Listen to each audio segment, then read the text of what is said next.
நிருபம் 1ஆம் அதிகாரம் 18ஆம் வசனத்தை நாம் வாசிக்க கேட்கலாம்.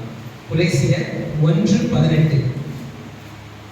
அவரே சபையாகிய சரீரத்திற்கு தலையாய் எல்லாவற்றிலும் ஒருவராய் இருக்கிறது. அவரை ஆதியும் மரித்தோரிலிருந்து எழுந்த இதற்கே கொண்டவர். தேவனுடைய வார்த்தையினால் நிறைந்த மனிதன் அப்படின்ற தலைப்பில் தான் நம்ம தொடர்ந்து கர்த்தருடைய வார்த்தையை தியானித்துக் கொண்டு வருகிறோம். தேவனுடைய வார்த்தையினால் நிறைந்த மனிதன். ஒரு மனுஷன் தேவனுடைய வார்த்தையினால் நிறையும் பொழுது, அவனுடைய வாழ்க்கை தேவனுடைய வார்த்தையினால் நிறையும் பொழுது, அவன் தன்னுடைய சூழ்நிலைகள் எல்லாவற்றிலும் அந்த தேவனுடைய வார்த்தையின் அடிப்படையிலே அவனுடைய வாழ்க்கை இருக்கிறதுனால, அவன் உள்ளம் நிறைந்திருக்கிறதுனால, அவன் பிரச்சனைகளை கண்டு அஞ்சுகிறவன் கிடையாது. அதான் நம்ம 112ஆம் சங்கீதத்துல நம்ம ஆரம்பிச்சோம். துர்ச்செய்தி கேட்கறதுனால அவன் பயப்படான். அவன் இருதயம் கர்த்தரை நம்பி திடனாய் இருக்கும். அப்ப அவனுக்கு இந்த பூமியில இருக்கிற வரைக்கும் ஆபத்துகள், பிரச்சனைகள், போராட்டங்கள் நமக்கு இருக்கு. இந்த உலகத்துல உபத்திரவம் உண்டு, திடன் கொள்ளுங்கள், நான் உலகத்தை ஜெயித்தேன் அப்படின்ற. அப்ப ஆண்டவராக இயேசு கிறிஸ்து தான் நமக்கு முதற் பலனானவர், முன்னோடியானவர், நமக்கு வழிகாட்டியானவர். அவர் நமக்கு ஒரு பாதையை காமிச்சிட்டு போயிட்டாரு. இந்த வழியில போலாம் அப்படின்ற ஒரு பாதையை நமக்கு காமிச்சிருக்கிறாரு. அந்த பாதையில நம்ம நடக்க வேண்டியது நம்முடைய கடமையா இருக்குது. நம்மளுடைய பெரிய ஒரு நோக்கத்தை நமக்கான தேவ நோக்கத்தை நிறைவேற்றக்கூடியதாய் இருக்கிறது. அப்ப இந்த வசனத்துல நம்ம பார்க்கிறோம், அவர் நமக்கு முதற் பலனானவர் அப்படின்ட்டு நம்ம பார்க்கிறோம். இந்த தேவனுடைய வார்த்தை நிறைந்த மனிதன் அப்படின்ற தலைப்புல நம்ம அநேக காரியங்கள்ல நம்ம இருதயத்தை, நம்ம உள்ளான மனிதனை நிறைக்க வேண்டியது அவசியமா இருக்கு. அப்படி சில சத்தியங்கள்னால நம்முடைய உள்ளம் நிறையும் பொழுது, சில சத்தியங்களை நம்ம அறிஞ்சு அதை தெரிஞ்சுக்கிட்டு அதை நம்ம உள்ளத்துல ஏற்றி அதை நம்ம நிறைச்சு வைக்கும் பொழுது, நம்முடைய ஆபத்து நேரங்கள்ல, பிரச்சனை நேரங்கள்ல அவை நமக்கு உதவக்கூடியதா இருக்கு. அதான் சொல்றாரு கர்த்தர் இந்த பூமியில் வாழ்க்கை சொல்றாரு, மனுஷன் 40 நாள் அல்ல தேவனுடைய வாயிலிருந்து புறப்படுகிற வார்த்தையினால் பிழைப்பான். ஏன் அப்படின்னா, இந்த பூமியில இருக்கிற வரைக்கும் சில நேரங்கள்ல, அநேக நேரங்கள்ல சில பேர் சில பிரச்சனைகள் மேற்கொள்ள முடியாம அவங்க தற்கொலை பண்ணிக்கிறாங்க. நம்ம நிறைய உதாரணங்கள் பார்க்கணும். பெரிய பெரிய செலிபிரிட்டிஸா இருப்பாங்க, பெரிய பெரிய பணக்காரங்களா இருப்பாங்க, பெரிய பெரிய ஐஸ்வர்யங்களா இருப்பாங்க. அவங்க பிரச்சனைகள் எல்லாம் பாத்தீங்கன்னா அவங்களுடைய பணத்தை வச்சு ஈஸியா அவங்க மேற்கொள்ளலாம். ஆனா அவங்களுடைய உள்ளத்துல இருந்த முட்டைக்கு, உள்ளத்துல அவங்க நொறுக்க போறது நிமித்தமா என்ன பண்ணிடுறாங்க, கடைசியா தன்னுடைய ஜீவனை மாய்க்கிறாங்க. அப்ப அநேக நேரங்கள்ல நமக்கு நம்முடைய ஜீவனை முறியக்கூடிய அளவுக்கு இந்த சோர்வுகள், போராட்டங்கள் இந்த பூமியில வருது. அப்ப நாம் பிழைக்கும்படி, நாம் ஜீவிக்கும்படி, நாம உயிரோடு இருக்கும்படி, அதாவது ஆவிக்குரிய ரீதியில நான் சொல்றேன், நம்ம எல்லாவற்றும் உயிரோட்டம் உள்ள விதத்துல எல்லாவற்றையும் ஜெயிக்கிறவர்களாய் வாழ்கிறதுக்கு இந்த தேவனுடைய வார்த்தை ரொம்ப அவசியம். இந்த வார்த்தையினால் நம்ம அறிகிற சத்தியங்கள் ரொம்ப ரொம்ப அவசியம். அதுல முக்கியமானது முதலாவது சத்தியம் தான் நாம புது சிருஷ்டிகள். கர்த்தர் நம்மளை புது சிருஷ்டியாய் மாற்றிருக்கிறார் அப்படின்ற சத்தியத்தை நாம் அறிய வேண்டியது அவசியம். கடந்த நாட்கள்ல நம்ம பார்த்தோம். அதனுடைய தொடர்ச்சி தான் நம்ம இப்ப பார்த்துட்டு இருக்கோம். நாம தேவனால் புது சிருஷ்டிகளாக மாற்றப்பட்டு இருக்கிறோம். அப்ப புது சிருஷ்டினா என்ன ஒண்ணு வருதுன்னா, பழைய சிருஷ்டின்னு ஒண்ணு இருந்துச்சு அப்படின்றது நமக்கு தெரியும்.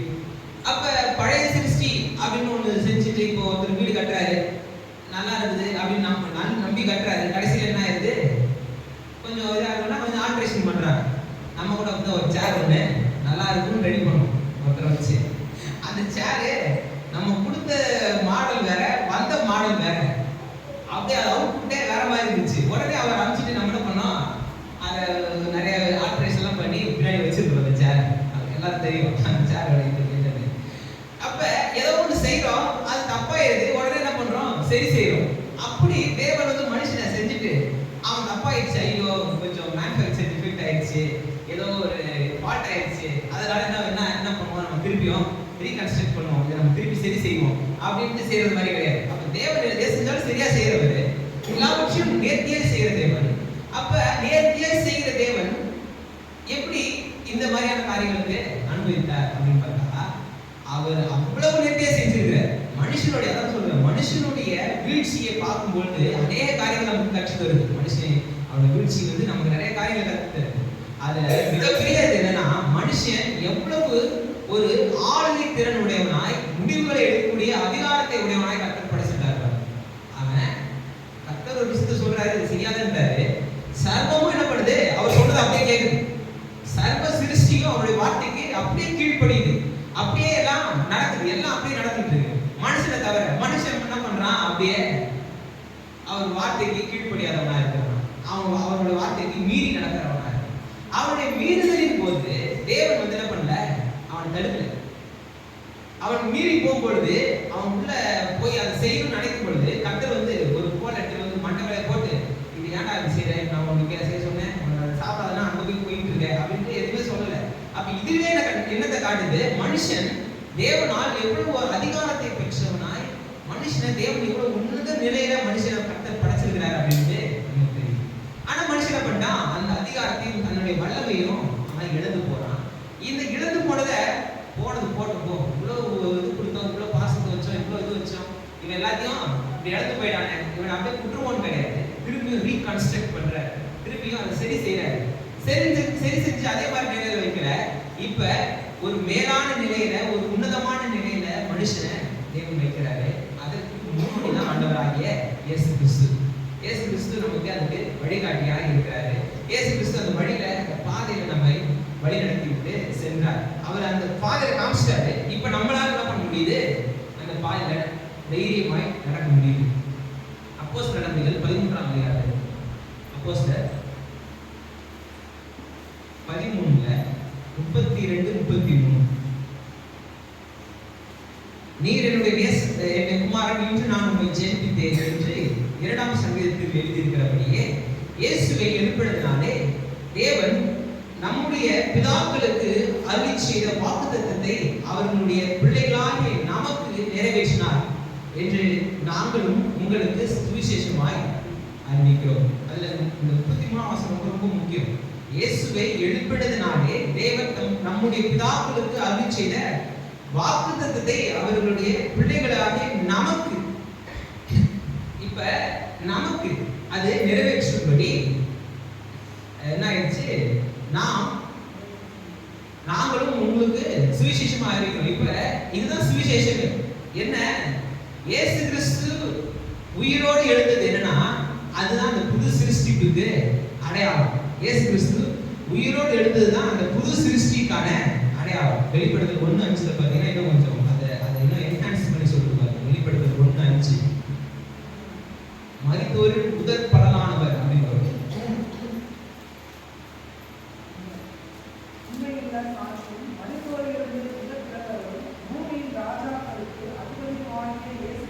அப்ப மரித்தோரிலிருந்து முதற் பிறந்தவர்.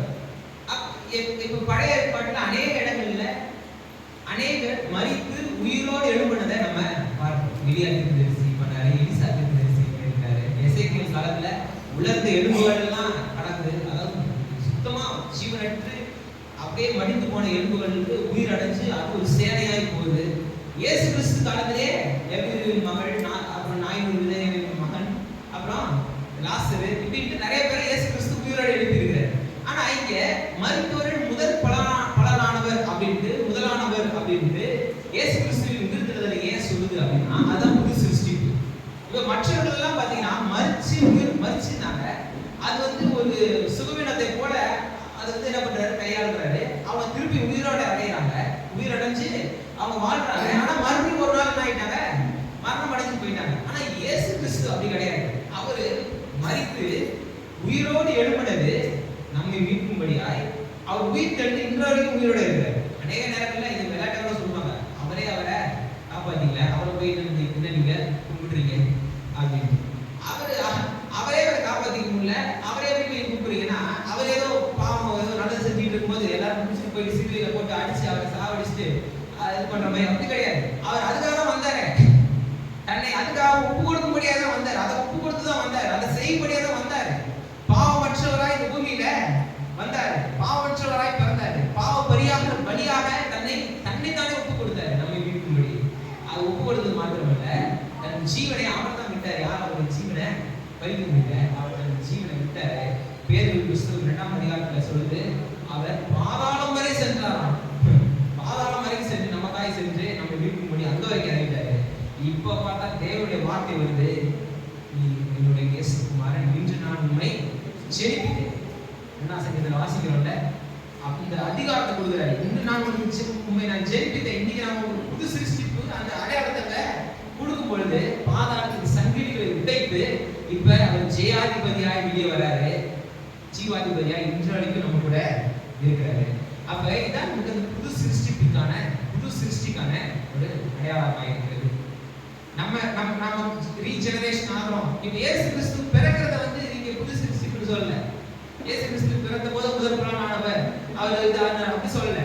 அவர் என்னைக்கு மரிச்சு கல்வாரி சிலுவையிலே தன்னோட ரத்தத்தை சிந்தி பாவத்துக்கு பரிகார பலியாய் அந்த பலியை செலுத்திட்டு அவர் என்னைக்கு உயிரோடு எழுந்தாரோ அன்றைக்கு தான் அவரு புது சிருஷ்டிப்பு. ஒருவன் மறுபடியும் பிறவாவிட்டால் தேவன் ராஜ்யத்தை காண முடியாதுன்னு சொன்னாங்க.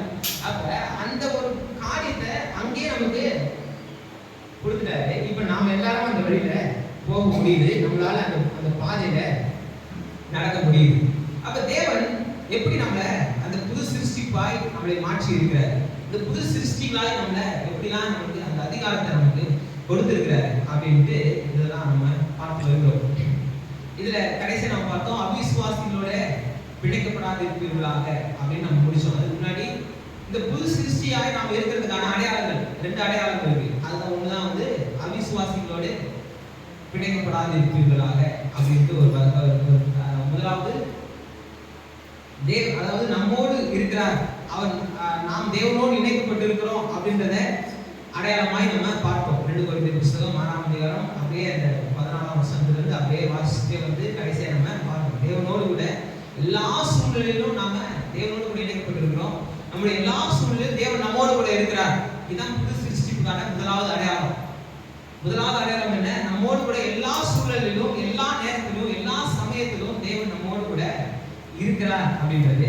2வது என்னன்னா, அவிசுவாசிகளோட பிணைக்கப்படாது இருப்பீர்களாக. அப்ப அவிசுவாசிகளோட பிணைக்கப்படாது இருப்பது 14ஆம் வசனம் சொல்லுது. 2 கொரிந்தியர் 6:14 சொல்லுது. அவிசுவாசிகளோட பிணைக்கப்படாது இருப்பீர்கள்னு நம்ம எப்படி தப்பான ஒரு கண்ணோட்டம் இருந்துச்சு அப்படின்னா, இப்போ வீட்டில் சில நேரத்தில் நம்ம ஒருத்தர் ரசிக்கப்பட்டிருப்போம், சில பேர் ரசிக்கப்படாமல் இருப்பாங்க. அப்போ அவங்கள்ட்ட வச்சுக்கவே கூடாது, அவங்கள்ட்ட பேசக்கூடாது, அவங்கள பார்க்கக்கூடாது, அவங்கள்ட்ட தொடர்பை வச்சுக்கூடாதுன்னு வசனம் சொல்லுதா? இல்லை இந்த பூமியில ஒரு குறிப்பிட்ட ஒரு ஒரு ஒரு ஒரு சாதாரண ஒரு சிறு கூட்டமாக நம்ம இருக்கிறோம். நம்ம சுற்றி அநேக கர்த்தரை அறியாதவங்களா இருக்கிறாங்க. அப்போ அவங்க கூட நம்ம டச்சை வச்சுக்கூடாது, அவங்க கூட பேச்சை வச்சுக்கூடாது, அவங்க கூட எந்த விதமான தொடர்பை வச்சுக்கூடாதுன்னு வசனம் நம்ம சொல்லுதா? அப்படி கேட்டால் அப்படி கிடையாது. நம்மளை உலகத்திற்கு ஒளியா வச்சிருக்கிறாரு. அப்ப நம்மளமாய் கர்த்தர் அவங்களை அறிந்து கொள்ளணும்னு கர்த்தர் விரும்புறாரு. அப்ப அவங்களுக்கும் நமக்கும் ஒரு தொடர்பு இருக்கணும்ன்றதை கர்த்தர் விரும்புறாரு. ஆனா இந்த வசனம் என்னத்தை சொல்லுது? நாம புது சிருஷ்டியாய் மாற்றப்பட்டிருக்கிறோம்ன்றதுக்கான 2வது அடையாளத்துல இந்த வசனம் நமக்கு என்ன தெளிவா போகுதுன்னா, பிணைக்கப்படாது இருப்பீர்களாக. மாடு ரெண்டு மாடு இருக்கும். அதுல பாத்தீங்கன்னா ஒரு மாடு 2 மாடும் பிணைக்கப்பட்டிருக்கும், நுகத்தினால பிணைக்கப்பட்டிருக்கும். அது 2 மாடும் ஒரே திசையில தான் போகும். அது ஒரு மாடு ஒரு திசை, இன்னொரு மாடு இன்னொரு திசையில போகாது. ஏன்னா அது ஒண்ணா பிணைக்கப்பட்டிருக்கு. அது ஒண்ணா பிணைக்கப்பட்டதுனால அப்படி ஒரே திசையில போகுது. அது மாதிரி அவிசுவாசிகள் கர்த்தரை அறியாதவர்களுடைய பாதையில அதுல நீ கத்துக்கிட்டு நீ போகாத, உன் பாதையில அவங்கள வழி நடத்து. ஒரு காரியத்தை, ஒரு பிரச்சனையை ஹேண்டில் பண்ணும்பொழுது, ஒரு பிரச்சனையை கையாளும் பொழுது அவங்க என்ன பண்ணுவாங்க? ஒரு விதத்துல கையாளுவாங்க. ஆனா அந்த விஷயம் அதே மாதிரி நீங்க கையாளாதீங்க, அதே மாதிரி நீங்க நடந்துக்காதீங்க. இந்த உலகம் கட்சி தர்ற மாதிரி நீங்க நடந்துக்காதீங்க. இந்த உலகத்திற்கு ஒளியாக, உப்பாக, மலையின் மீது இருக்கிற பட்டணத்தை போல அவர்களுக்கு வழிகாட்டியாக என்ன பண்ணுங்க? அவர்களுக்கு நீங்க எல்லா விஷயம் கட்டுக்கிறாங்க அப்படின்ட்டு அவிசுவாசிகளோட பிணைக்கப்படாது இருப்பீர்களாக அப்படின்றதுக்கான அர்த்தம் இதான். அப்புறம் 17ஆம் வசனம் வாசிங்க. 2 கொரிந்தியர் 6:17. புறப்பட்டு பிரிந்து போயினா எல்லாரும் தாடி வளர்த்துட்டு பேசாது சாமியார் மாதிரி போயிட்டு எங்கேயாவது ஒரு வாரமாக போயிருக்குமா, எங்கேயாவது மலைக்கு மேலே போயிருக்குமா, குடும்பத்தெல்லாம் விட்டுட்டு பிரிந்து போய் எல்லாம் ரிலீஜியன் தான் சொல்லுது. ரிலீஜியன் சொல்லுது உனக்கு ஒரு அந்த பீஸ்ஃபுல்லான லைஃப் வருமா, எல்லாத்தையும் வந்து சொல்லிட்டு நீ சாமியாரா போயிரு, எங்கேயாவது மலைக்கு போயிரு, எங்கேயாவது இது பண்ணிரு, ஏதாவது தனியாக போயிரு அப்படின்னு தானே சொல்லுது. அப்போ வசனமும் அதான் நமக்கு போதிக்குதா அப்படின்னு கேட்டா அவங்க வாசிங்க. அப்ப பிரிந்து போய் அப்படின்னாலே எண்ணங்கள்ல, நடக்கையில, வாழ்க்கை முறையில அந்த டிஃபரன்சியேஷன் இருக்கணும். எல்லாரும் ஒன்று பண்றான், நான் அதை பண்றேன் அப்படின்னு கூடாது. இந்த ஊரோடு ஒத்து கொடுது அப்படின்ற மாதிரி எல்லாரும் அது பண்றான், நானும் பண்றேன், என்ன அப்படின்ற மாதிரி இருக்கக்கூடாது. எது சரியோ அதை நம்ம செய்யணும். சரியான பாதையில நிக்கிறது, சரியான பாதையில நடக்க வேண்டியது நமக்கான கர்த்தருடைய திட்டமாக இருக்கிறது. அப்ப அப்படி தொடர்ந்து வாசிங்க 18. அப்பொழுது நான் உங்களை ஏற்றுக்கொண்டு உங்களுக்கு பிதாவாய் இருப்பேன். நீங்கள் எனக்கு குமாரரும் குமாரத்திகளுமாய் இருப்பீர்கள் என்று தன் வல்லமையுள்ள கர்த்தர் சொல்கிறார். அப்ப இதான் யாத்திராகமம் 4ஆம் அதிகாரம் 7ஆம் வசனத்துல லேவியராகமம் 26:1 அப்படியே சொன்னதுன்னா அப்படியே இந்த வசனங்கள்ல கோட் பண்ணி பழைய ஏற்பாட்டை கோட் பண்ணி இந்த இடத்துல சொல்லிட்டே வராரு. இப்ப 7ஆம் அதிகாரம் நம்ம அப்படியே அந்த 5ஆம் அதிகாரத்துல வந்துட்டு இருக்கோம். 7ஆம் அதிகாரத்துல பாத்தீங்கன்னா 1ஆம் வசனம் 2ஆம் வசனம் எப்படி சொல்லிருக்காங்க, இப்படிப்பட்ட வாக்குத்தத்தங்கள் நமக்கு உண்டாயிருக்கிறபடினால். எப்படிப்பட்ட வாக்குத்தத்தங்கள்? ஒருவன் கிறிஸ்துவுக்குள் இருந்தால் அவன் புது சிருஷ்டியா இருக்கிறான், பழையவைகள் எல்லாம் ஒழிஞ்சு போச்சு, எல்லாம் புதிதாயிடுச்சு. இப்ப எல்லாம் நம்ம புதிதாக்கப்பட்டிருக்கிறோம், புது சிருஷ்டியா இருக்கிறோம். நம்ம புது சிருஷ்டியா இருக்கிறதுக்கான சில அடையாளங்கள் நம்ம பார்த்துட்டோம். கர்த்தர் தான் நம்மை புது சிருஷ்டியாக்கி இருக்கிறாரு. இயேசு கிறிஸ்துவின் மூலமா நம்ம புது சிருஷ்டியாய் மாறி இருக்கிறோம். அவர் மூலமா இந்த தைரியமாய் பிதாவாகிய தேவனண்டையில நாம் சேரக்கூடிய சாக்கியத்தை நாம் பெற்றுக் கொண்டிருக்கிறோம். இயேசு கிறிஸ்து கல்வாரி சிலுவையில மரிக்கிறதுக்கு முன்னாடி வசனம் சொல்லுது, ஒரே பேரான குமாரன் சொல்லுது. ஒரே பேரான குமாரனை தந்தருடைய இவ்வளவாய் இந்த பூமியை, இந்த உலகத்தை அன்பு கூர்ந்தார் அப்படின்னு யோவான் 3:16 வாசிக்கிறோம். ஒரே பேரான குமாரன் இருக்கு. இப்ப என்னைக்கு கல்வாரி சிலுவையில மரிச்சு அவர் உயிரோடு இருந்தாரோ, இப்ப முதல் பேரான குமாரன்ற. அவ முதல் குமாரன்னா அப்புறம் என்ன அர்த்தம்? அடுத்தது நிறைய பேர் இருக்காங்கன்னு அர்த்தம். யார் அது? யாரோ கிடையாது, நம்ம தான். யாரையோ பத்தி பேசல, எங்கேயோ ஏதோ நியூசிலாந்துல ஏதோ தீவுல இருக்கிற ஆளை பத்தி பேசுறேன், நம்மள தான் பத்தி பேசிட்டு இருக்கேன். அப்ப கர்த்தர் முதல் பலன்னா அவர் மூத்த குமாரன், மூத்த சகோதரனே வசனம் நமக்கு அவர் போதிக்குது. அவர் தான் மூத்த குமாரன்னா நம்ம எல்லாரும் அப்படி பிதாவாகிய தேவனுடைய பிள்ளைகளா இருக்கோம். இப்ப தைரியமாய் அப்பா பிதாவே என்று கூப்பிடக்கூடிய புத்திர சுவிகாரத்தினாவே நம்ம பெற்றுக் கொண்டிருக்கிறோம். இது சொல்லிட்டு இப்ப சொல்றாரு, இதுதான் இப்படிப்பட்ட வாக்குத்தத்தங்கள் நமக்கு உண்டாயிருச்சு. இப்ப நம்ம புது சிருஷ்டியா ஆகிட்டோம். வாக்குத்தத்தங்கள் நம்ம புது சிருஷ்டியா இருக்கிறோம், பழங்கள் எல்லாம் ஒழிஞ்சு போச்சு, எல்லாம் புதிதாயிருச்சு இப்படிலாம் சொல்றோம். இங்க பாருங்க, இங்க போல் சொல்றாரு, பிரியமானவரே, மாம்சத்திலும் ஆவியிலும் உண்டான எல்லா அசுசியும் நீங்க நம்மை சுத்திகரித்துக் கொண்டு பரிசுத்தமாகுதலை தெய்வ பயத்தோட பூரணப்படுத்த கடவுள். அதை பிராக்டிகலா அப்ளை பண்ணுங்கன்ற. அதை அப்ளை பண்ணுங்க. என்னைக்கு ஒரு அமெண்ட்மெண்ட் இருந்து ஒரு ஜியோ வருது, அது என்னைக்கு நடைமுறைப்படுத்தப்படுதோ அன்னைக்கு தான் அதுக்கான வேல்யூ ஆரம்பிக்குது. அதுக்கான சட்டம் ஏற்றுறது வேற. அது வேல்யூ நம்ம என்னைக்கு நம்ம நடைமுறைப்படுத்துறோமோ, என்னைக்கு நம்ம அதை உறுதிப்படுத்துறோமோ அன்னைக்கு தான், என்னைக்கு நம்ம பிராக்டிகலா அப்ளை பண்றோமோ தான் அன்னைக்கு தான் அது நடைமுறைக்கு வருது. அதே மாதிரி நம்முடைய பரிசுத்தமாகுதலை தெய்வ பயத்தோட பூரணப்படுத்த கடவுள். ரட்சிப்பு நிறைவேற பிரயாசப்படுகிறது. வசனத்தை ரொம்ப ஜாக்கிரதையா நம்ம கரெக்டா நம்ம ஹேண்டில் பண்ணணும். வசனத்தை கரெக்டா நம்ம கை போடணும். வசனத்தை நம்ம சரியான விதத்துல ஏற்றுக்கொள்ளணும். வேத வசனத்தை நம்ம சரியான விதத்துல தியானிக்கணும். அதான் பார்த்தீங்கன்னா வசனம் ரொம்ப ரொம்ப முக்கியம். இதோட வார்த்தையின் அடிப்படையில் தான் நம்ம வாழ்க்கையை கொண்டு அதை அடிக்கடி நான் சொல்லிட்டே இருக்கேன், மறுபடியும் நான் வைக்கிறதுக்காக. ஏன்னா இன்றைக்கு காலகட்டத்தில் இது என்ன சொல்லிடுறாங்க, வசனம் ரொம்ப பழசுல 2000 வருஷத்துக்கு முன்னாடி சொல்லப்படுது. ஏன்னா கடைசி புத்தகம் எழுதி 2000 வருஷம் ஆச்சு. அதுக்கு முன்னாடி முதல்ல இருந்து யோகுன்னு சொல்றாங்க, அதெல்லாம் எங்கேயோ போகுது. அதுக்கு அப்புறம் மோசே காலத்துல எழுதப்பட்ட 5 ஆகமங்கள் இருக்கு. அப்புறம் சாமி எழுதின புத்தகங்கள் இருக்கு. இப்படி நிறைய தீர்க்கதரிசிகள் எழுதின புத்தகங்கள் இருக்கு, சங்கீதங்கள் இருக்கு. இதெல்லாம் ரொம்ப பழசு. இப்ப கர்த்தர் எனக்கு புதுசா லேட்டஸ்ட் ரெவலேஷன் கொடுத்துருக்கிறாரு. நிறைய இடங்கள்ல இன்னைக்கு போதனைகள் வந்துட்டு இருக்கு. அப்படிலாம் கிடையாது. அதாவது எழுதப்பட்ட வார்த்தை, உரைக்கப்பட்ட வார்த்தை 2 இருக்கு. Rhema, logos. லோகோஸ்னா எழுதப்பட்டது, உரைக்கப்பட்டதுன்னா சொல்றது. இப்ப ரொம்ப பிராக்டிகலா சொல்றேன். எப்படின்னா, இப்ப ஒருத்தர் ஒரு கேட்கறாரு வச்சுக்கோங்க, ஒரு லெட்டர் கேட்கறாரு, ஒரு ஏதோ சம்திங் ஒரு இது மாதிரி என்ஓசி மாதிரி ஒரு லெட்டர் கேட்கறாரு வச்சுக்கோங்களேன்.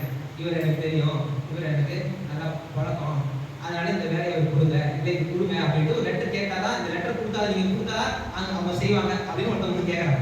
நம்ம என்ன பண்றோம், லெட்டர் எழுதி கொடுத்துருவோம். அவங்கள்ட்ட லெட்டர் எழுதி கொடுத்து அனுப்பிச்சிடுவோம். லெட்டர் எடுத்துட்டு அவங்க கொடுத்ததுக்கு அப்புறம் அங்கே நமக்கு ஃபோன் வருது, அந்த கம்பெனியோ இல்லை அந்த ஆஃபீஸ்ல ஏதோ ஒரு சம்திங் நம்ம கால் பண்ணி, இந்த லெட்டர் நீங்க தான் கொடுத்தீங்களா, கரெக்டா நீங்க எழுதுறது ஓகே தானே அப்படின்னு நம்ம லெட்டர் எழுதுறதுக்கு நேர்மாற வேற ஏதாவது சொல்லிட்டு இருப்போமா, இல்லை ஆட் பண்ணிக்கிட்டு இருப்போமா? அதை நம்ம என்ன லெட்டர்ல எழுதுறோமோ அதுதான் நம்ம சொல்லுவோம். ஆமாங்க அவர் எனக்கு தெரியும், அவர் நல்லவர், வல்லவர் அப்படின்ட்டு ஏதோ நம்ம என்ன எழுதி அனுப்பிச்சோமோ அதை நம்ம சொல்லுவோம். அதே மாதிரி தான் இப்ப எழுதப்பட்ட வார்த்தை வேற, உரைக்கப்பட்ட வார்த்தை வேற வராது.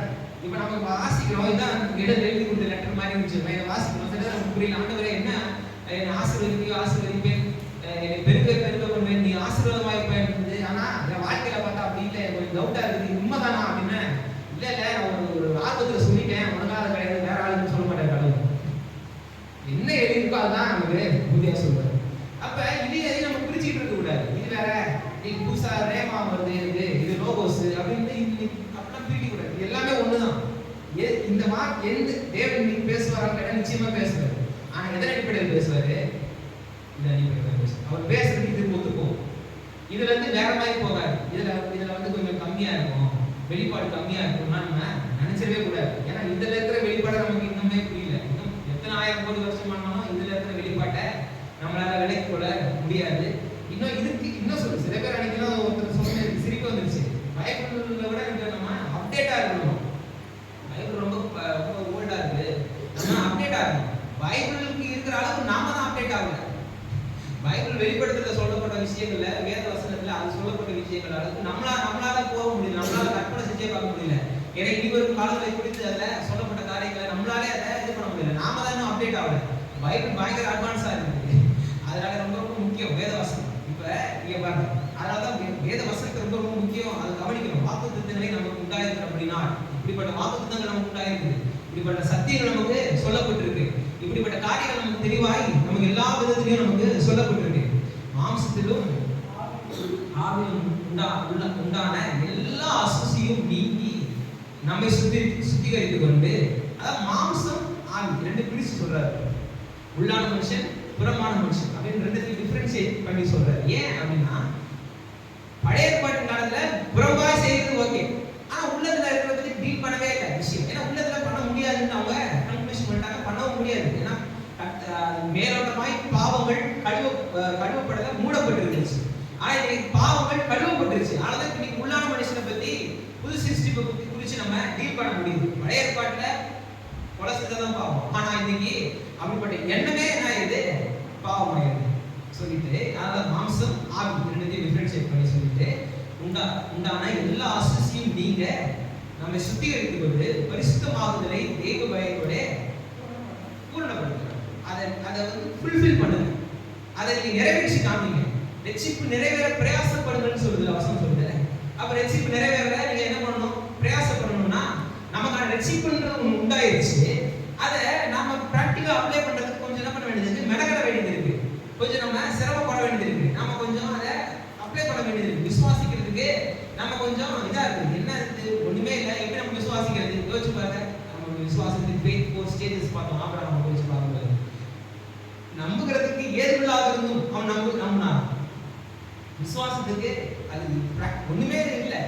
சரீரம் செத்து போயிடுச்சு, சாராளின் கர்ப்பம் செத்து போயிடுச்சு, இப்போ இனிமே ஒண்ணுமே நடக்கிறதுக்கு வாய்ப்பே கிடையாது அப்படின்ட்டு, நடக்க சாத்தியமே இல்லை அப்படின்றதுல விசுவாசிக்கிறது தான் விசுவாசம்.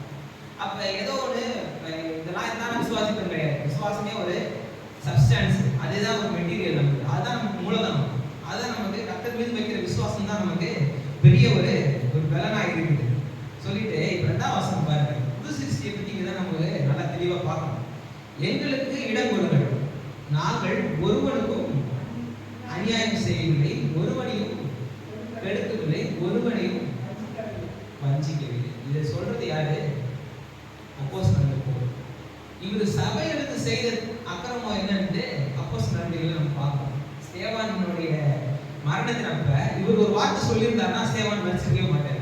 ஆனா அந்த ஈவெண்ட் ஆர்கனைஸ் பண்ணதே இவர் தான். சவுல்ன்ற வாலிபன் கையில ஸ்தேவானுடைய வஸ்திரங்கள் எல்லாம் ஒப்பு கொடுத்தாங்க. அந்த ஈவெண்ட்டை ஆர்கனைஸ் பண்ணது இவர் தான். அப்ப இவரு சபையை துன்பப்படுத்துறதுக்கு கவர்மெண்ட் ஆர்டர் வாங்குறாரு. இவங்கெல்லாம் அடிச்சு ஒழிக்கணும், புஸ்தகத்தை காலி பண்ணணும்னு ஆர்டர் வாங்கி அநேக சபைகளை அடிச்சாரு, அநேக சபைகளை ஒழிச்சாரு, அநேகரை துன்பப்படுத்தினாரு, அநேகரை மரண ஆக்கினைக்குள்ளாக தீர்த்தாரு, அநேக காரியங்களை செய்யறாரு. வைராக்கியமான ஒரு ரிலிஜியஸ் பர்சனா இருக்காரு. அவருடைய மதத்துக்காக வைராக்கியமாய் செயல்படுகிற ஒரு மனுஷனா இருக்காரு. ஆனா கர்த்தர் என்னைக்கு தொட்டாரோ, இப்ப புது மனுஷனா மாறினவர் சொல்றாரு, ஒருவனுக்கும் நானே அநியாயம் செய்யறேன். அவ பழைய எல்லாம் ஒழிஞ்சிருச்சு. இப்ப புரியுதா? இப்ப நம்ம அதனாலதான் பாத்தீங்கன்னா சில ஒரு சாட்சி சொல்லுவாங்க. நான் சொல்றேன் கர்த்தர் எப்படி நடத்துறாருன்னு சொல்லிட்டு எப்படி வந்தோம், எப்படி குளித்து வந்தோம், எப்படி இருக்கும், என்ன ஒரு பவராகவே இல்லை அப்படின்பாங்க. ஏன் பவரா இல்லை அப்படின்னா சொல்லுவாங்க, சில பேர் சொல்லுவாங்க, நான் வந்து இதுல இது செஞ்சேன், அது செஞ்சேன், அந்த அக்கிரமம் பண்ணேன், இந்த அக்கிரமம் பண்ணேன், அதெல்லாம் கொஞ்சம் இன்ட்ரெஸ்டிங்கா போகும். இவ்வளவு அக்கிரமம் பண்ணாருப்பா, இது அப்படி இவர் அவர் அதுக்கு மேலப்பா, இவர் வந்து 4 கொலை தான் பண்ணாராம், அவர் 7 கொலை பண்ணாராம், இவர் வந்து இந்த அக்கிரமம் தான் பண்ணாராம், அவர் அதெல்லாம் செஞ்சாராம் பாரு, இவர் தண்ணி தான் அடிச்சிருந்தாராம், அவரு கஞ்சா அதெல்லாம் பயங்கரமா இருந்தாராம் அப்படின்ட்டு பயங்கரமா அந்த பழைய மனுஷனை குறித்து தானே மேன்மை பாராட்டல் என்ன இது இன்னைக்கு பெருசா போயிட்டு. ஆனா இங்க அப்படிலாம் கிடையாது. வசனம் நமக்கு அதெல்லாம் நமக்கு போதிக்கல, வசனம் நமக்கு அதெல்லாம் நமக்கு சொல்லுங்க. இங்க பவுல் சொல்றாரு அதை பத்தி அவருக்கு எண்ணமே இல்லை. பழைய மனுஷனுடைய அந்த சுபாவம், அந்த எண்ணம், அந்த நோக்கம், அந்த இதே அந்த ஐடியாவே அவருக்கு இல்லை. இப்ப சொல்றாரு, ஒருத்தனுக்கும் நானே செய்யல, ஒருவனையும் நானு கெடுக்கல, ஒருத்தனையும் நானு வஞ்சிக்கல, ஒன்னும் செய்யல.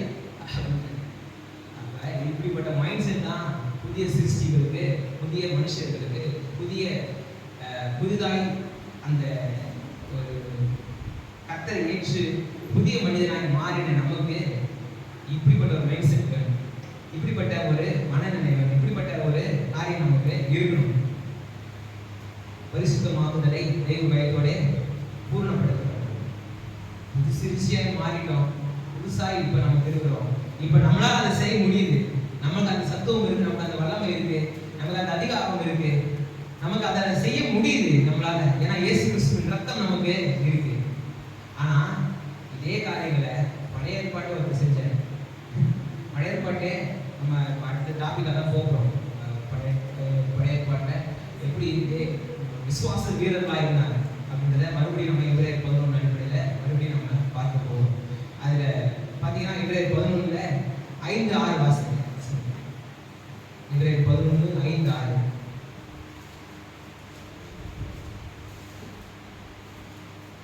விசுவாசத்தினாலே ஏனோக்கு மரணத்தை காணாதபடிக்கு எடுத்துக் கொள்ளப்பட்டான். தேவன் அவனை எடுத்துக் கொண்டபடியினாலே அவன் காணப்படாமல் போனான். அவன் தேவனுக்கு பிரியமானவன் என்று அவன் எடுத்துக் கொள்ளப்படுவதற்கு முன்னமே சாட்சி பெற்றான். விசுவாசத்தினால் தேவனுக்கு அந்த 6ஆம் வசனம் முக்கியம். 5ஆம் வசனத்தோட முடிவு எப்படி சொல்லுது பாருங்க, அவர் எடுத்துக் கொள்ளப்படுவதற்கு முன்பாகவே சாட்சி பெற்றார். விசுவாசத்தினால அவர் எடுத்துக் கொள்ளப்படுவதற்கு முன்பாகவே சாட்சி பெற்றார். அப்ப ஏனோக்குடைய வாழ்க்கையில பாத்தீங்கன்னா நம்ம ஆதியாகமத்தின் புத்தகம் 5ஆம் அதிகாரத்துல ஒரு 4 வசனத்துல தான் அவரை பத்தி சொல்றோம். 21ஆம் வசனத்துல இருந்து 24ஆம் வசனம் வரைக்கும் ஒரு 4 வசனங்கள் தான் அவரை பத்தி வருது. 65வது வயதுல மெதுசலாவை பெற்றாரு. அவருக்கு மெதுசலான்னு பேர் வைக்கிறாரு. மெதுசலான்னு பேர் வச்சுட்டு என்ன பண்றாரு, ஒரு பெரிய தீர்க்க தரிசனத்தை அங்க நிறைவேற்றார். நம்ம நினைக்கிறோம் ஜலப்பிரளயம் வரப்போகுது அப்படின்றத நோவாவுக்கு 1 வருஷம் அறிவிச்சாரு. அப்புறம் 100 வருஷம் பண்ண பிரசங்கத்தை ஜனம் யாரும் கேட்கலாம்னு நினைச்சிட்டு இருக்கோம். ஆனா அதுக்கு ஒரு 1000 வருஷத்துக்கு முன்னாடியே மெதுசலான்ற பேர் வச்சாரு. ஏன்னா மெதுசலா ரொம்ப லாங் டேர்ம் வாழ்ந்தவர், 969 வருஷம் வாழ்ந்தவர். அப்ப என்னைக்கு அந்த பேர் வந்துச்சு அன்னைக்கே தெரிஞ்சிச்சு ஏதோ தேவ கோபம் வரப்போகுது, தேவனுடைய நியாயத்திற்கு வரப்போகுதுன்றத. ஏனோக்கு கிட்டத்தட்ட ஜலப்பிரளயம் வரதுக்கு கிட்டத்தட்ட 1000 வருஷத்துக்கு முன்னாடி அறிவிச்சிட்டாரு. அப்ப ஜனங்களுக்கு தெரியுது, ஆல்ரெடி எல்லாருக்குமே தெரியுது, பூமியேக்கும் இப்படிப்பட்ட தேவனுடைய நியாயத்திற்கு வரப்போகுது அப்படின்றது தெரியுது.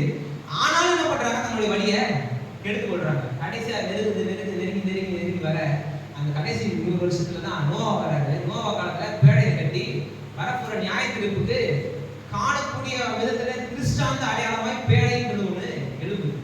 இது அப்படியே ரெலவெண்ட் இன்னைக்கு பண்ணி பாருங்க. இயேசு கிறிஸ்து வரப்போறாருன்ட்டு 900 வருஷமா சொல்லிட்டு தான் இருக்காங்க, எல்லாருக்கும் தெரியுது. அது சில பேர் கேள்வியும் பண்றாங்க, என்ன பண்றாங்கன்னா, ஆனா இன்னைக்கு சபை அதை கிறிஸ்டாந்தப்படுத்துது. சபையின் வளர்ச்சி, சபையின் அந்த நிலை வந்து நம்ம இன்னைக்கு கடைசி நாட்கள்ல இருக்கிறோம் அப்படின்றத நமக்கு பெரிய காரியங்களை நமக்கு உதவுது, நம்ம அறிவுரை உதவுது. ஆண்டவராகிய இயேசு கிறிஸ்து பூமிக்கு சீக்கிரம் வரலாம் போல.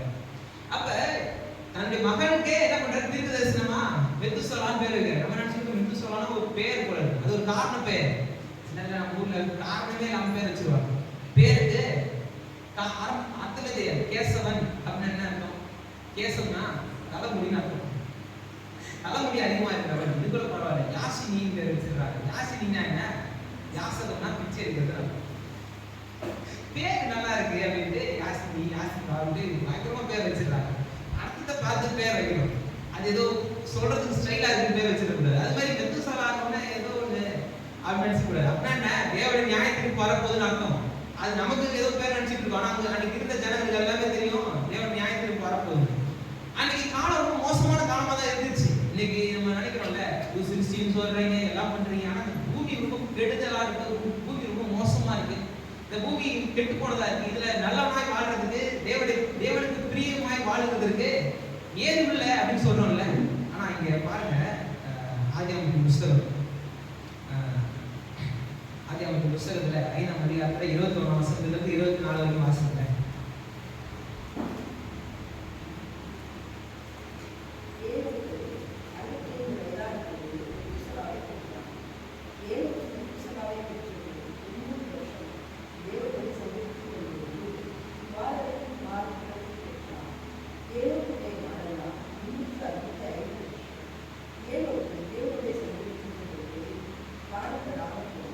தேவனுடைய சஞ்சரித்துக் கொண்டிருக்கையில்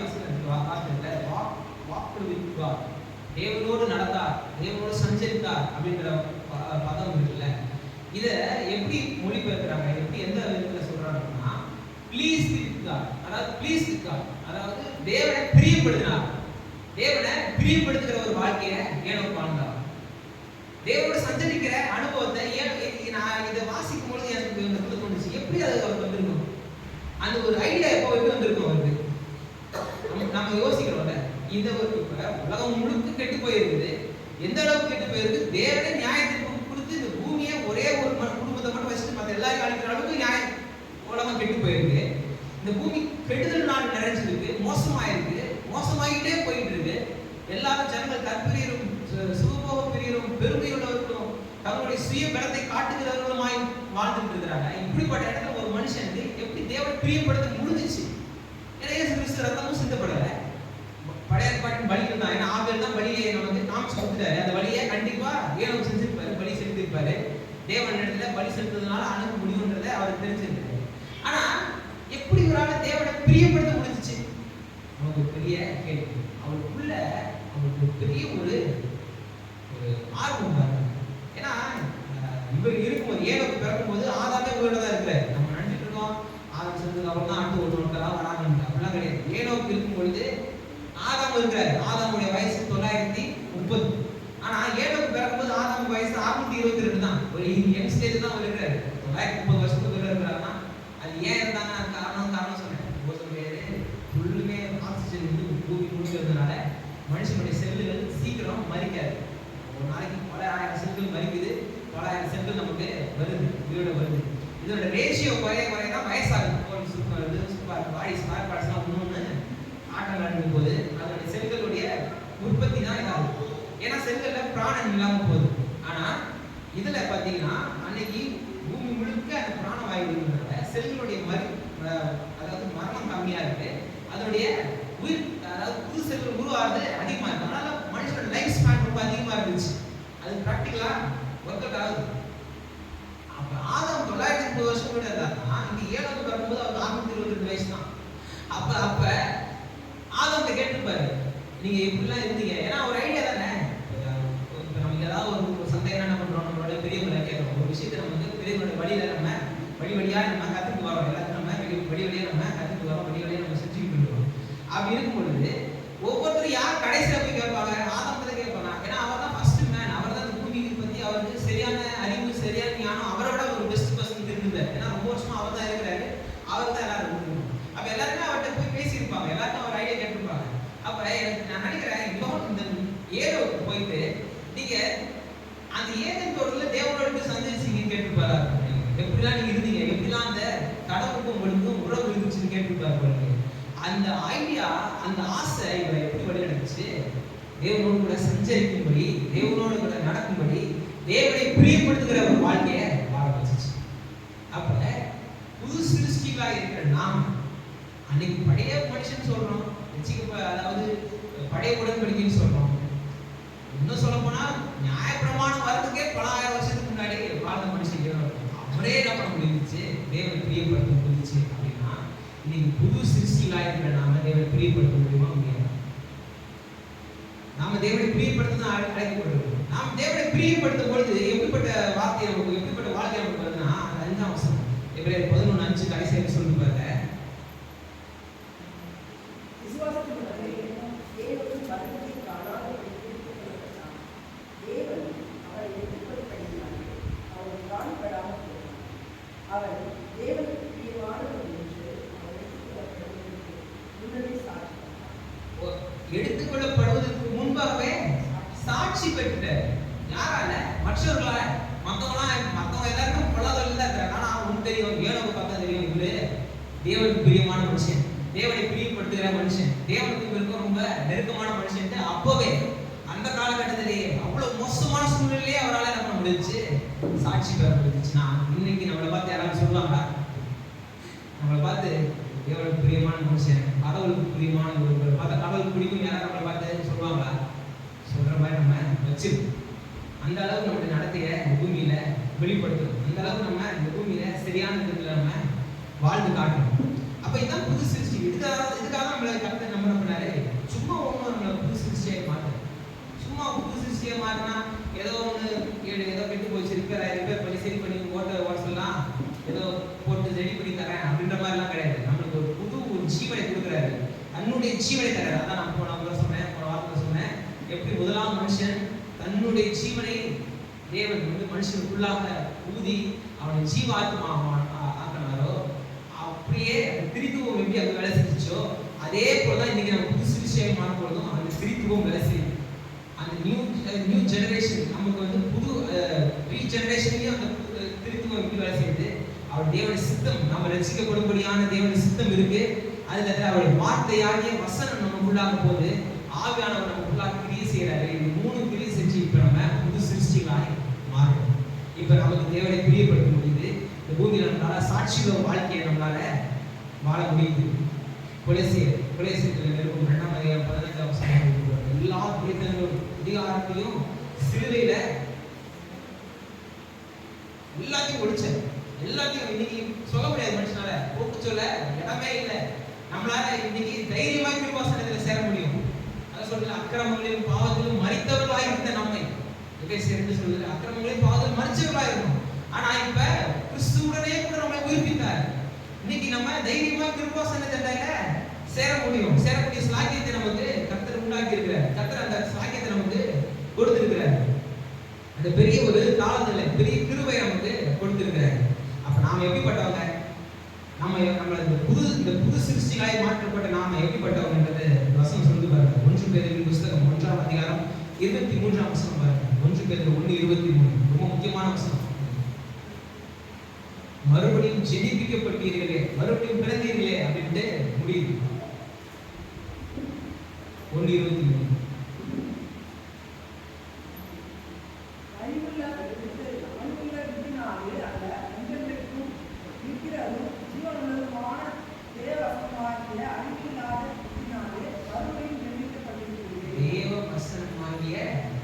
அழிவில்லாத வித்தினால இப்ப நம்ம ஜெயிக்கிறோம். வேற வசனம் எவ்வளவு முக்கியமானது, அது என்றென்றைக்குமானது. தேவனுடைய வார்த்தை என்றென்றைக்குமானது. அதனுடைய வல்லமை மகா பெரியது. ஆதியில சொன்னா வெளிச்சம் உண்டாக கடவுள்னால அதை இவங்க என்ன பண்றாங்க? பிக் பேங்க்ன்றாங்க. ஒரு பெரிய வெடிப்பு உண்டாச்சு. திடீர்னு அதுக்கான வல்லமை உண்டாச்சு. அது நடந்து கிட்டத்தட்ட 13 பில்லியன் ஆண்டு ஆயிடுச்சு. இன்னும் வரைக்கும் எக்ஸ்பேண்ட் ஆகிட்டே போகுது. யூனிவர்ஸ் எக்ஸ்பேண்ட் ஆகிட்டே போகுது அப்படின்னு சொல்றாங்க. யூனிவர்ஸ்லயே வேகமானது எதுன்னு கேட்டா ஒளி தான். லைட் தான் வேகம். ஒரு வினாடிக்கு கிட்டத்தட்ட 3 லட்சம் கிலோமீட்டர். நீங்க எது நிலா போற டிஸ்டன்ஸ், நிலா இருக்கிற டிஸ்டன்ஸ், சந்திரன் இருக்கிற டிஸ்டன்ஸ் இது 1 செகண்ட்ல போயிடும். ஒளி டிராவல் பண்ணக்கூடிய வேகம். ஆனா இந்த ஒளியை விட வேகமா என்ன பண்ணுதான் இந்த யூனிவர்ஸ் என்ன பண்ணுது? அதை எக்ஸ்பேண்ட் ஆகிட்டே இருக்கு. ஏன்? இந்த யூனிவர்ஸ்க்குள்ளதான் ஒளியே இருக்கு. தேவன் வெளிச்சம் உண்டாக கடவுதுன்றாரு. சில பேர் அதை கூட சில பேர் கேட்கறாங்க, 4வது நாள் தான் சூரியனே கடவுள் படைக்கிறாரு, அப்ப வெளிச்சம் எங்க வந்திருக்கும்? அறிவியல் ஒழுங்கா படிச்சாலே போதும். சூரியன் மட்டுமா வெளிச்சத்துக்கான சோர்ஸ்? பிரபஞ்சத்துல எவ்வளவு சோர்ஸ் இருக்கு, எவ்வளவு பெரிய நட்சத்திரம் இருக்கு, எவ்வளவு பெரிய இதெல்லாம் இருக்கு. இவைகள் எல்லாம் உருவாகிறதுக்கு ஒரு பெரிய வெளிச்சம் தேவைப்பட்டுச்சு. அந்த வெளிச்சத்துல ஒரு பெரிய வல்லமை இருந்துச்சு. அந்த வெளிச்சத்துல பெரிய ஒரு வெடிப்பு மாதிரி ஒரு சத்தம் இருந்துச்சு. அதுதான் தேவனுடைய வார்த்தை. அந்த அந்த வார்த்தை தான் இந்த பிரபஞ்சத்தையே இன்ன வரைக்கும் சஸ்டெயின் பண்ணிட்டு இருக்கு, இன்ன வரைக்கும் அது எக்ஸ்பேண்ட் ஆகிட்டு இருக்கு, இன்னும் போய்கிட்டு இருக்குன்றாங்க. 13.8 பில்லியன் வருஷம் ஆயிடுச்சு, இன்னும் போய்கிட்டு இருக்குன்றாங்க. அந்த அளவுக்கு வல்லமையான அந்த வார்த்தை இன்னைக்கு நம்மை உயிர்ப்பிக்கிறது அந்த வார்த்தை தான். அதே வார்த்தை அன்னைக்கு வெளிச்சம் உண்டாக கடந்ததுன்னு சொன்ன அதே தேவன் தான் இன்னைக்கு நம்முடைய வாழ்க்கையில வாக்குத்தத்தங்களை கொடுத்துருக்காரு. அப்போ எவ்வளவு பெரிய தேவனை நம்ம ஆராதிக்கிறோம்ன்றது நம்ம ஒன்றும் அழிவுள்ள வித்துனால இல்லை, அழியாத தேவனுடைய வார்த்தையினால, அந்த வார்த்தையினால நம்ம என்ன பண்ணிருக்கோம், இப்ப மறுபடியும் ஜெனிப்பிக்கப்பட்டிருக்கோம். 24:25 வாசி. மாம்சம் அல்லாமல் புல்லை போலவும் மனுஷனுடைய நன்மை அல்லாமல் புல்லின் பூவை போலவும் இருக்கிறது. புல்ல புலர்ந்தது, அந்த பூ புரிந்தது. கர்த்தருடைய வசனமோ என்றென்றைக்கும் நிலைத்திருக்கும். கர்த்தருடைய வசனம் என்றென்றைக்கும் நிலைச்சு. அப்ப என்றென்றைக்கும் நிலைக்கக்கூடிய, என்றென்றைக்கும் நிலைத்திருக்கக்கூடிய, என்றென்றும் இருக்கக்கூடிய அந்த வசனத்தை தான் நம்ம என்ன பண்றோம், நம்புறோம். அந்த வசனத்தை தான் நம்ம ஆராதிக்கிறோம். அந்த வசனத்தை தான் நம்ம அந்த ஆதியில தேவன் இருந்த அந்த வசனத்தை நம்ம என்ன பண்றோம், முயற்சி பண்றோம். அப்ப அந்த வழியில நம்ம நடக்கிறோம். நிச்சயமாய் அந்த வசனத்தை உறுதியாக படிச்சு கொண்டிருப்பது நமக்கு நலமாக. அந்த வசனத்தை நம்ம கவனித்திருப்பது நலமாக இருக்கு. பேர் சொல்றாரு, அந்த வசனத்தை கவனித்திருப்பது நலமாக இருக்கிறார். அப்ப நம்ம புது சிருஷ்டியாக மாற்றப்பட்டிருக்கிறோம்ன்றது நமக்கு ரொம்ப ரொம்ப தெரிஞ்சுக்க வேண்டியது. ஏதோ சும்மா ஒரு புது சிருஷ்டியாக நம்ம மாறல, நமக்கு அது ஒரு பெரிய சத்துவத்தையும் பெரிய அதிகாரத்தையும் நம்ம கொடுக்கறதுக்காக செஞ்சிருக்கிறாரு. அது சும்மா ஒன்று செஞ்சிருக்க, தன்னுடைய ஜீவனை கொடுத்து நம்மளை புது சிருஷ்டியாக மாற்ற. அப்ப இதை நம்ம ஏதோ கேட்டுட்டு சும்மா போறவங்க மாத்திரம் இல்லை, இதை நம்ம வாழ்க்கையில் அபியாசம் பண்ணணும். நம்ம புது சிருஷ்டி அப்படின்றது நமக்கு தெரியும். அந்த பழைய எண்ணங்கள் எல்லாவற்றையும் ஒழித்து எல்லாவற்றையும் புதிய எண்ணங்களாக மாற்றி எல்லாவற்றிலும் கர்த்தருடைய வார்த்தையின் அடிப்படையில் நம்முடைய இதயத்தை நிறைத்து அதன் அடிப்படையில் நம்ம செயல்படும்போது நிச்சயமாக கர்த்தர் நமக்கு பெரிய காரியங்களை செய்கிறார். ஆமென்.